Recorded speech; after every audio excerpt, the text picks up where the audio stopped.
आज़ाद कश्मीर पर होगा किसका राज। कानून साज असेंबली इंतखाबात में वोटों की गिनती जारी। नून लीग, PTI और पीपल्स पार्टी में सख्त मुकाबला।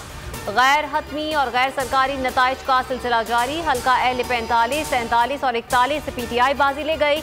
हल्का LA 44 से नून लीग और 40 से पीपल्स पार्टी कामयाब। 36 लाख से ज्यादा वोटर्स ने हक राय दही इस्तेमाल किया। खवातीन, बुजुर्ग और बीमार अफराद भी वोट डालने आए। पोलिंग पुरअमन रही। PTI की हुकूमत बनने से इंडिया को बहुत बड़ा धचका लगेगा। इंशाअल्लाह कश्मीर में PTI ही हुकूमत बनाएगी। फवाद चौधरी पुरुमीद। शेख रशीद कहते हैं कैश ग्रुप हार गया, इमरान खान जीत गया। आज़ाद कश्मीर में तहरीक इंसाफ हुकूमत बनाने जा रही है।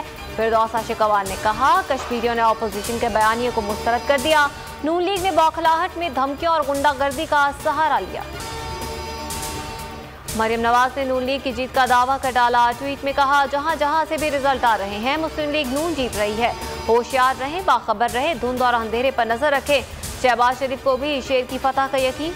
राना सनाउल्लाह ने कहा कश्मीरी आवाम ने इंतखाबी मुहिम के दौरान ही फैसला हमारे हक में सुना दिया था। अमीर मकाम ने नताइज तब्दीली की प्लानिंग का इल्जाम हुकूमत पर लगा दिया। LA 35 जम्मू 2 से लीगी उम्मीदवार इस्माइल गुज्जर की जबान फिसल गई। कैंप उखाड़ने पर तैश में आ गए। भारत से मदद की धमकी दे दी। कहा पुलिस की मौजूदगी में मेरे गांव में PTI वालों ने हमला किया। इंतजामिया को बाज रखा जाए वरना यहाँ लोग मरेंगे। आइंदा ऐसी कोई हरकत हुई तो इंडिया को पुकारूंगा।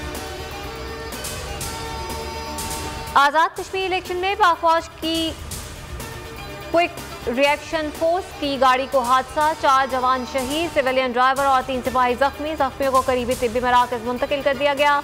ISPR के मुताबिक लस्वा में खतरनाक मोड़ काटते हुए गाड़ी उलट गई और नाले में जा गिरी। नूर मुकदम कत्ल केस में मुलजिम के वालिदैन और मुलाजिमीन का 2 रोजा जिस्मानी रिमांड मंजूर। जाहिर जाफर का कत्ल से पहले दोस्तों से मुशावरत का इंकशाफ। मुलजिम का थेरेपी सेंटर भी फ्रॉड निकला। थेरेपी सेंटर से ट्रेनिंग ले रहा था। वो ज़हनी अमराज ठीक करने के जाली सर्टिफिकेट दे रहा था।